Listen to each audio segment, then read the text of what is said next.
నమస్తే, నా పేరు Maheswararao Kondapalli advocate. Welcome to our YouTube channel know your లా.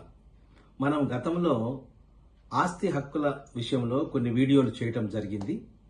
ఈరోజు మనము అదే కోవలో తల్లి కడుపులో ఉన్నటువంటి శిశువుకి ఆస్తి హక్కులు వస్తాయా అనే అంశం మీద కొన్ని విషయాలను తెలుసుకుందాం. సహజంగా తల్లి కడుపులో ఉన్నటువంటి శిశువుకి ఆస్తి హక్కులు ఎలా వస్తాయన్న సందేహం కలగవచ్చు.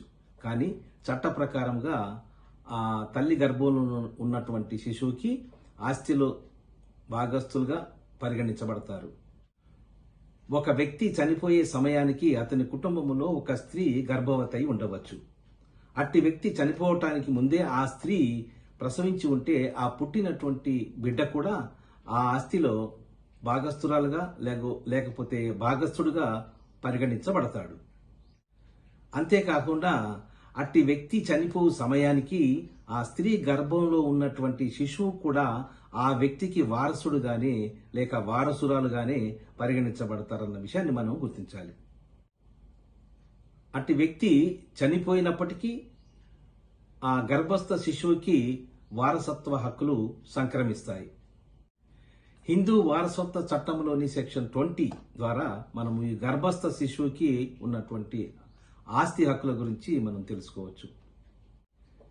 ఈ గర్భస్థ శిశువుకు సంబంధించిన ఆస్తి హక్కుల గురించి ఈ సెక్షన్ 20 అనేది చాలా ఇంపార్టెంట్ సంతరించుకుంది. సో ఈ గర్భస్థ శిశువు యొక్క వారసత్వ హక్కులు అనే సాంప్రదాయం ఒక హిందువులకే పరిమితం కాలేదు. ప్రపంచంలోని అనేక దేశాలు మత సాంప్రదాయాలు విశ్వాసాలతో ఈ గర్భస్థ శిశువు యొక్క వారసత్వ హక్కులు అనే అంశం ఆచరణలో ఉంది.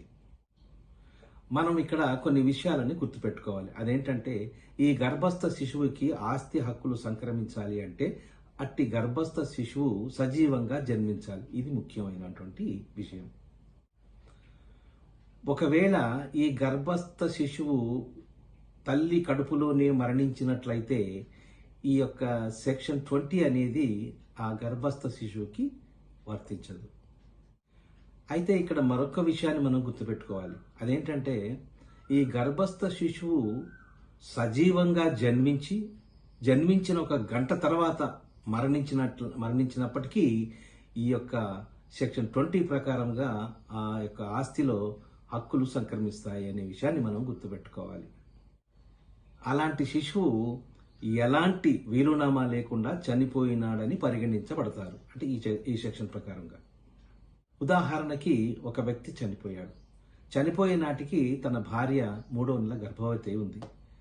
అప్పటికే తనకి ఒక కుమారుడు ఒక కుమార్తె ఉన్నారు. అతను చనిపోయిన తర్వాత ఇప్పుడు తన యొక్క ఆస్తిని వాటాలుగా విభజించాల్సి వచ్చినట్లయితే ఈ యొక్క భార్యకి కుమారుడికి కుమార్తెకే కాకుండా తల్లి గర్భంలో ఉన్నటువంటి శిశువుకి కూడా ఒక వాటాని ఇవ్వాల్సి వస్తుందన్నమాట.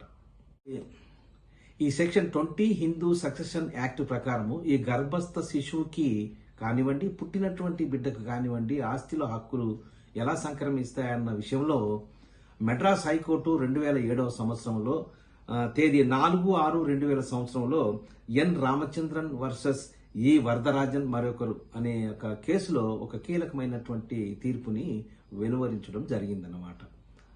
ఆ యొక్క తీర్పులో న్యాయస్థానం వారు ఒక చక్కటి గైడ్ లైన్స్ను కూడా ఇవ్వడం జరిగింది. దాని ప్రకారంగా ఈ గర్భస్థ శిశువుకి ఆస్తిలో హక్కులు ఎప్పుడు లభిస్తాయి అన్న విషయాన్ని ప్రస్ఫుటంగా పొందుపరచడం జరిగింది. గర్భస్థ శిశువుకు సంబంధించినటువంటి ఆస్తిలో వాటాలు ఆస్తిలో హక్కులు ఎలా సంక్రమిస్తాయన్న విషయంలో కొంత మేరకు మీకు అవగాహన కలిగిందని భావిస్తాను. సో ఈ వీడియో మీకు నచ్చినట్లయితే లైక్ చేయండి, షేర్ చేయండి, సబ్స్క్రైబ్ చేయండి. మీ యొక్క అమూల్యమైన సలహాలు కామెంట్ బాక్స్లో పంపినట్లయితే మరికొన్ని మంచి వీడియోలు మీ ముందుకు తీసుకురావడానికి నాకు అవకాశం కలుగుతుంది. నమస్తే.